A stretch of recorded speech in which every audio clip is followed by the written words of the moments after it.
What up, y'all? It's your man, Abuamerican. This is a sponsored video by Bobby. I've had to re-record this like 8 or 9 times. Like straight up. I keep on hitting re-record because I keep on taking pot shots at my man Square Peg just because he dropped that video on me. That was personal, man. That's hurt. I mentioned you by name, bro. I said there ain't no hate. I did about 1,000 push-ups this week, man. You see my gains? You see my gains? And there ain't nothing alpha about hitting a woman. Come on, Square Peg. Come on, bro. Maintain the logic and the reason here. So anyway, let's get back into Bobby, because Bobby, I'm on your dime. So Bobby, thank you. Check it out. So Bobby is Muslim to the viewers, and Bobby lives in the UK. I don't know anything about his, specific, his demographic, what he is, ethnicity, or whatever else. But this is important information that's going to come out later on. So let's get into it. Bobby was recently divorced about a year ago. Apparently, it had an effect on him financially because he said he's just recovering recently. And he's looking to relocate to the United States to get married. Now, for those of you who don't know, Muslims, if we want to deal with women in accordance to our religion and not fall outside the bounds of the religion, fall into sinfulness or whatever else, and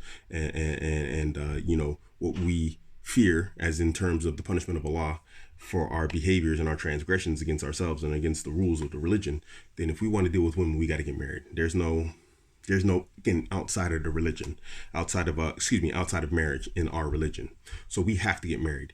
And we're people who tend to adhere to our religion more than other people in religions. So whether MGTOW guys like it or not, this is what we have to deal with. And we're going to have to be on the front line taking the shots for you guys, since you guys want to hide on the sidelines.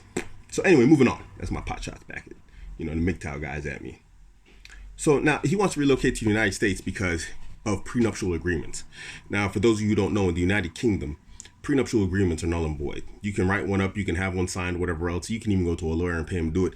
It's legally not binding at all. So the United States, prenuptial agreements are widely accepted. There are some exceptions to where it's not accepted. There are conditions, as long as there's no deceit and type of other things, coercion and all these type of things. But it's best to check with each state, and in each state and what the law is. A lot is changing to the favor of women, which is part of the reason, probably, I'm guessing here, he didn't say why, but probably one of the reasons why Bobby's looking to relocate outside of the United Kingdom. Because if you haven't been keeping up, I actually did an article on it. A video on it. There was an article that was talking about how the United Kingdom has recently started recognizing Sharia marriages for the purpose of the division of assets. And, in Islamic marriage, women don't get any sort of payday. That women are not incentivized in Islam to get divorced. There's no benefit to her in getting a divorce in Islam. Islam and the rules, as long as they can be enforced, acts as a very strong stopgap to most hypergamous behaviors. You won't find in Islamic rules unchecked hypergamy anywhere. So anyway, moving on. He asked me, is the United States a good place to find a bride? And are there good communities there? Good communities is a matter of subjective, perception. What's a good community to me is going to be different in regards or in, to you. To me, a good community is they have a good, strong religious network, meaning you can go to people, you can ask them questions, get clarifications on stuff. If you need stuff done, like getting married, they're available and ready to help you. But at the same time, if you don't need their help, they stay out of your business. Because anybody who's lived in an Islamic community also knows that there are a lot of busybodies that get into your business. Maybe some people, especially to women, that's beneficial and they like that. And so your concept of a good community is subjective. If you give me more details, I can ask some of the brothers I know in the United States. I haven't been there in 30 years. Remember that also. And they can let you know, they can say, hey, boom, this is good, this is bad. And I can drop you that message on the Telegram side of the game. As for finding a woman, is it a good place? I don't think there's a good place in the West to find a woman. And we're talking about Islamic/Muslim women also. I find it near impossible to find a woman who has not, in some way, shape, or form in the West, been poisoned by the toxin of feminism.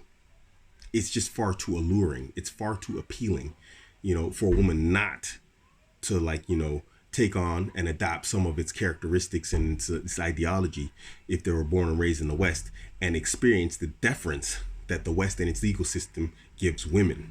There's an entire legal edifice built up to support unchecked female hypergamy.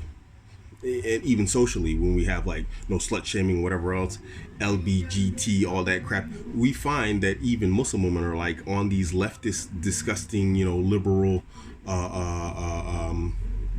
protests and marches. Is you don't see Muslim men out there doing that stuff.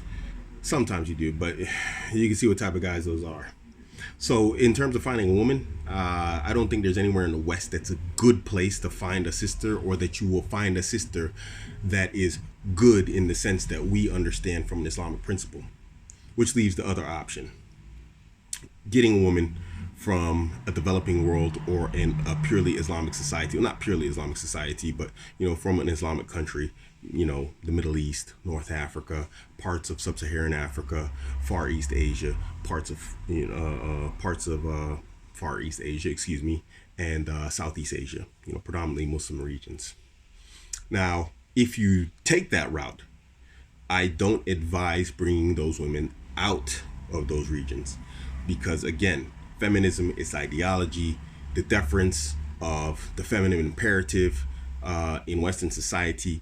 It's toxic, and you never know what kind of effect it's going to have on that woman once she gets over to the West. You don't know who she's going to become, what she's going to become. It's best to keep her over there. It's best, this is my humble opinion, and this is the opinion of Abuamerican. This is what Abuamerican is working on. I got some online stuff coming up. I'll be plugging it here and there. But I'm not going to make it a big thing. I'm trying to keep the two separate. My business is my business. This is part of my pleasure. But my online business is going to allow me to be the Muslimic nomad. I'm not going to settle down anywhere else. And this is going into the part where I was talking about earlier with ethnicity. Now, I'm going to make the assumption, I don't know, it's unimportant, that you're probably Southeast Asian, because that's the vast majority of the Muslims in the United Kingdom. So if you go to Pakistan, getting married there and keeping a woman there, awesome stuff. The laws will benefit you because you're a man, and the foundation of the laws are based upon Islam. But if you go to, say, Somalia or Morocco, then you might as well get married in the West, because tribal affiliation and mentality is more important than Islamic law, unfortunately, to most Muslims and in their countries. So if you, let's say you're Black American, we know you're British, you're Black British, you go marry in Morocco. Something goes wrong, the Moroccan laws are going to protect their woman before they protect your Islamic right. There's very few places that are going to actually, unless you're two foreigners. Now, if you go there as a foreigner, married to a foreigner, Islamic law is going to be the rule. This is my personal experience. This is what I saw when I lived in Qatar, when I lived in Saudi Arabia, that as long as you're not married to a local, Islamic law will be applied to both of you. And then the rulings will benefit you as a man. But if you're married to a local, they're going to hammer you. You might as well get married to a woman out here. Because when things go down, they're going to protect their woman first. They're going to socially ostracize her for messing with you in the first place and getting married to you. But generally, they're going to make you pay and suffer for divorcing one of their girls. And they don't, and that's just the way the law is. That's just human tribalism. You're not going to escape that. And there's even a hadith about, tribalism not going to be removed from the ummah, from the Islamic community. That's something that the Prophet Muhammad, peace be upon him, made dua for. It's something that wasn't granted. So if you're going to marry in a foreign country to a foreign woman, make sure your money is disconnected from that country, because you might as well, like I said, get married out here, because you'll get hammered the same way. Be an Islamic or a Muslim nomad. Have your money coming in from multiple streams online, and just be able to pack up and leave at any time.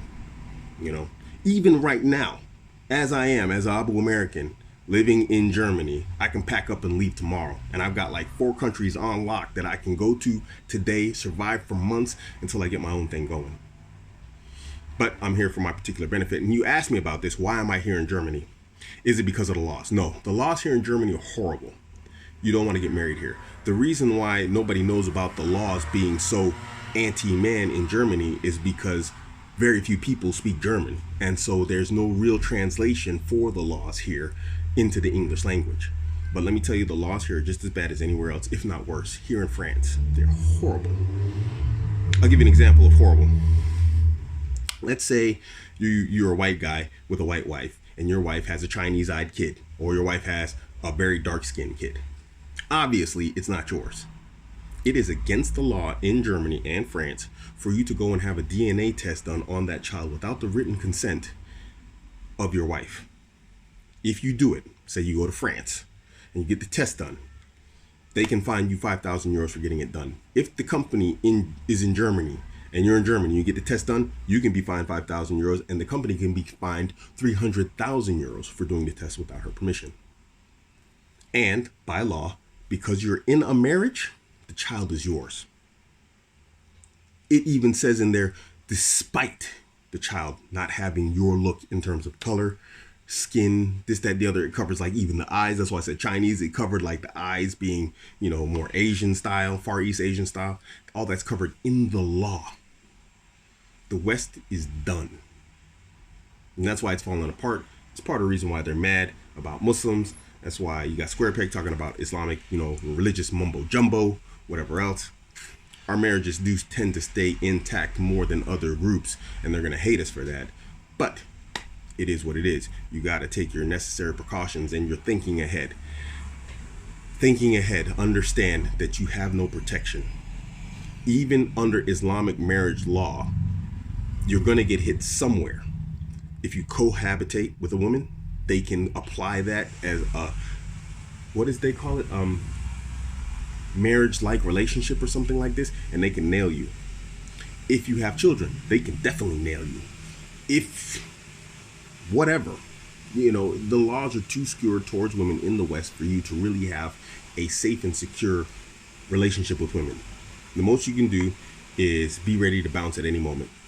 I'm ready to bounce at any moment. I've got multiple bank accounts in multiple countries. I make sure to get money here, money there. I don't keep anything in one spot. It's not illegal. It's well known. It's open, in terms of tax and laws and whatever else. But when it's time for me to bounce, because things fall apart, I'm going to bounce. And they can't stop you from leaving Western countries. You might have to worry about that in third world countries if you get married to a third world girl. But that's a different conversation. Yeah, I think I covered everything that we talked about. And if there's anything else, hit me up and let me know, and we'll try and get you another video going on here. The best way, this is your man Abuamerican. Catch me on Instagram, Twitter, and Facebook, all at Abuamerican. The best way to get a question answered as quickly as possible is to hit me up on my PayPal, information down in the description box, and I will respond with a video like ASAP, like that. Don't forget to hit like and subscribe. If you're MGTOW, don't forget to hit dislike. And I'm out.